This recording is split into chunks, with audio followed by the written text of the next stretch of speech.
ஹாலிவுட்லேருந்து ஏகப்பட்ட ட்ரெய்லர்ஸ் தள்ளுன்னு தள்ளி விட்டுருக்காங்க. இந்த படம் எல்லாமே தமிழ் டப்பில் வரதான் போகுது அடுத்த 2 மாதத்துக்குள்ளே. ஃபஸ்ட்டு படம் அதாவது டாப் 5ல் எது அப்படி இருக்குன்னு பார்த்தோம்னா நம்ம பேரமௌண்ட் பிக்சர்லேருந்து எபின்சியர் அப்படின்னு சொல்லிட்டு ஒரு ஹாரர் ப்ளஸ் த்ரில்லர் லைக் ஒரு ஃபுல்லாகவே ஹாரர் பேஸ்டாக தான் கொண்டு போயிட்டு இருக்கானுங்க. இந்த ஸ்டோரி வந்து பார்த்திங்கன்னா பெருசாக எதுவும் சொல்லலை.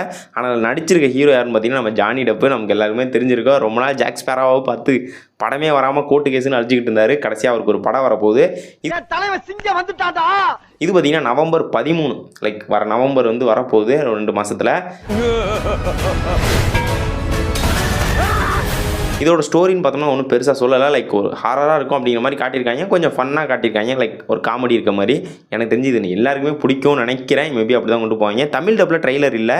மேபி படம் தமிழ் டப்பில் வரும்னு நான் நினைக்கிறேன். மேபி இல்லாமல் கூட இருக்கலாம். எனக்கு தெரிஞ்சு வந்துடும். ஏன் அப்படின்னா இது பேரமௌண்ட் பிக்சர்ஸ் மேபி கன்ஃபார்ம் இருக்கும் அப்படின்னு நான் நினைக்கிறேன். ஸோ உங்களுக்கு எப்படின்னு சொல்லுங்கள். இந்த படத்துக்கு யாரெல்லாம் வெயிட் பண்ணுறீங்கன்னு சொல்லுங்கள்.